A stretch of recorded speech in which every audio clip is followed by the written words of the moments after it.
نماز عید کے لیے خواتین کو بھی عیدگاہ میں جانا چاہیے.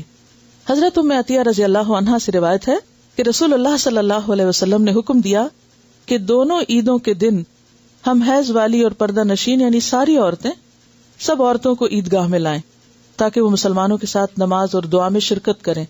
البتہ حیض والی عورتیں نماز نہ پڑھیں. اسے بخاری اور مسلم نے روایت کیا ہے.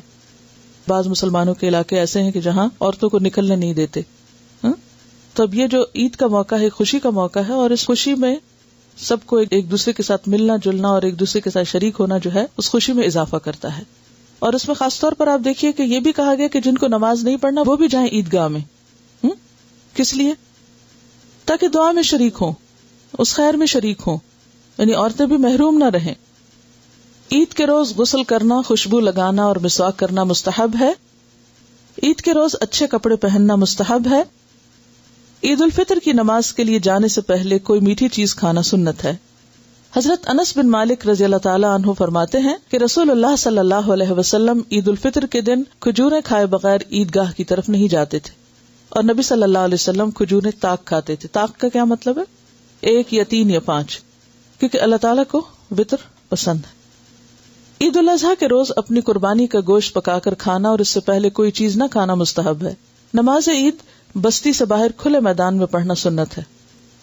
نماز عید کے لیے پیدل جانا اور واپس آنا سنت ہے، یعنی اگر ممکن ہو، ورنہ سواری بھی کرنے میں منع نہیں کیا گیا. عیدگاہ جاتے ہوئے بکثرت تکبیریں کہنا سنت ہے. عید الفطر میں امام کے خطبے کے لیے ممبر پر بیٹھنے تک تکبیریں کہتے رہنا چاہیے. عید الاضحیٰ کے موقع پر تشریق کے تمام دنوں میں کثرت سے تکبیریں کہنی چاہیے. عید الفطر میں تو ایک ہی دن ہے، لیکن اضحیٰ میں زیادہ دن.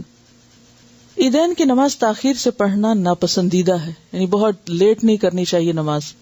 عید الفطر کی نماز کا وقت اشراق کی نماز کا وقت ہے، یعنی سورج نکلنے کے تھوڑی دیر کے بعد پڑھ لینی چاہیے، اللہ یہ کہ پھر بہت سی ایسی جینوئن ریزنز ہو یا مجبوریاں ہو کہ جس میں لوگوں کا پہنچنا مشکل ہو تو اور بات ہے، ورنہ جلدی کرنی چاہیے.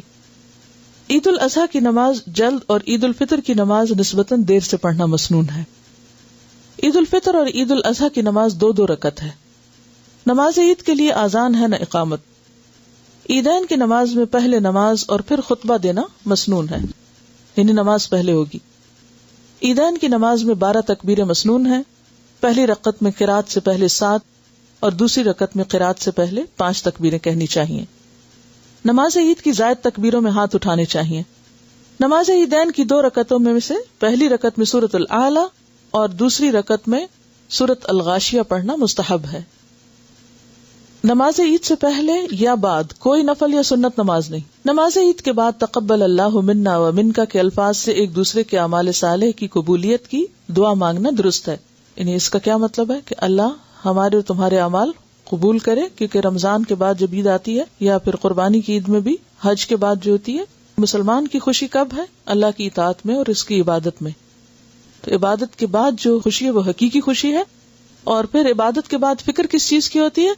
کہ یہ قبول بھی ہو جائے. عیدگاہ جانے اور آنے کا راستہ بدلنا سنت ہے. کیوں؟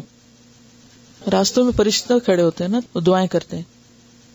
اگر جمعہ کے روز عید آ جائے تو دونوں پڑھنے بہتر ہیں، لیکن عید پڑھنے کے بعد اگر جمعہ کی بجائے صرف نماز ظہر ادا کی جائے تو بھی درست ہے. یعنی اگر جمعے کے دن عید ہو تو عید اور جمعہ دونوں بھی ہو سکتے ہیں، اور عید اور ظہر کی نماز بھی ہو سکتی ہے.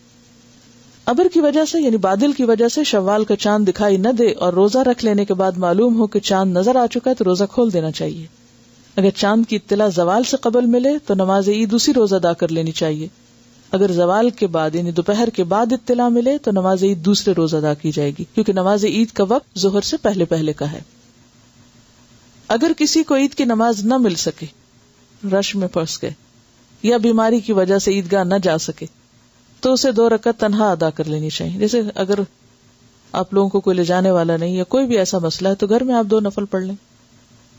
عید کے روز روزہ رکھنا منع ہے، یعنی عید کے دن روزہ نہیں رکھنا آپ کو، اس دن عید ہی کرنی ہے. اور اس میں عید سے پہلے آپ کو فطرانہ بھی دینا ہوتا ہے. ٹھیک ہے، ضروری نہیں ہوتا شوال کے روزوں کے لیے کہ نیکسٹ ڈے ہی ہم عید کے ضرور رکھیں. آپ جس وقت چاہیں بس شوال کے اندر اندر رکھ لیں، اور یہ 6 روزے ہوتے ہیں. تو ایسا ہے اب آپ کے لیے کہ آپ کیا کریں، اچھی سی عید منائیں، خوب تکبیریں پڑھیں اور دعائیں کریں. وآخر دعوانا الحمدللہ رب العالمین. سبحانک اللہم و بحمدک نشهد ان لا الہ الا انت نستغفرک ونتوب الیک. السلام علیکم ورحمۃ اللہ وبرکاتہ. ویڈیو کے نیچے سبسکرائب کے بٹن پہ کلک کریں، بیل کے آئیکن پہ کلک کیجئے تاکہ ہر نئی ویڈیو کی نوٹیفیکیشن آپ کو مل جائے، اور تھمز اپ کا بٹن دبا کر اس ویڈیو کو لائک کریں.